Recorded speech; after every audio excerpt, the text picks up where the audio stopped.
Баткен облустук үй бүлөлүк дарыгерлер борборунда бейтаптар электрондук кезек менен дарыгерге кайрылууга шарт түзүлдү. Атайын мобилдик тиркеме аркылуу катталып, үйүнөн чыкпай эле тиешелүү дарыгерге жазылса болот. Муну менен буга чейинкидей узакка созулган кезек күтүү токтойт. Бүгүнкү күнгө чейин 10 миңден ашуун адам электрондук кезектен өткөн. Кезекке турганда сааты менен коюлат. Кайсы маалда оорулуу врачка кире алат.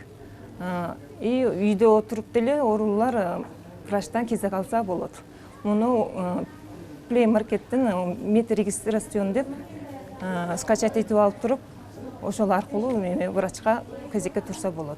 2019 жылдын сентябрь айында жаңыдан курулуп иштей баштаган үй бүлөлүк дарыгерлер борборунда медициналык жабдыктар да жаңыланган. Акыркы үлгүдөгү лабораториялык жабдыктар дарыгерлердин ишин бир кыйла жеңилдетти. Эми буга чейин мүмкүн болбогон оорулардын анализин чыгарууга да шарт түзүлдү. Буга чейинки чыгарылбаган, жүргүзүлбөгөн анализдер бар болчу. Мисалы гликозированный гемоглобин деп коет. Бул адамдын кантынын 3 айдагы өлчөмүн билдирген анализ.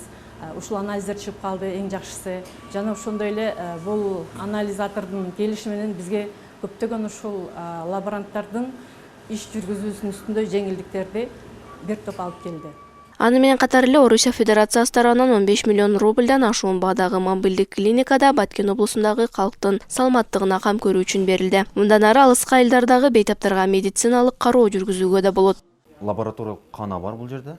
Ошол жеринде дартты аныктап, ошол жерде лечениясын жазып беребиз. Элдерге өтө ыңгайлуу болду ушул жагы мурдага караганда.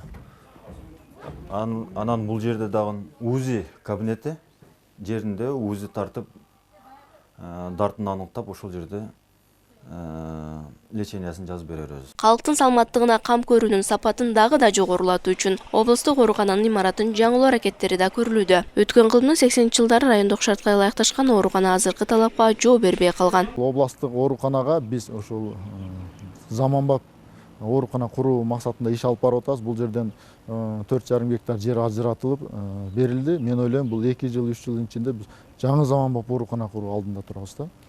Бул деле болсо ушул элдин сапаттуу медициналык жардам көрсөтүүгө ылайыкташтырылат да. Жалпысынан Баткен облусу боюнча өткөн жылы саламаттыкты сактоо тармагына 52 миллион сомдук инвестиция тартылып, 4 ФАП жана 3 үй бүлөлүк дарыгерлер топторунун имараттары курулган. Ага кошо эле Исфана шаарында Кувейт мамлекетинин колдоосу менен 28 миллион сомго 40 орундуу төрөт үйү курулуп иште баштады. Жибек Абдуллабаева, Бекмурат Жакыпжан уулу, Салам медиасы.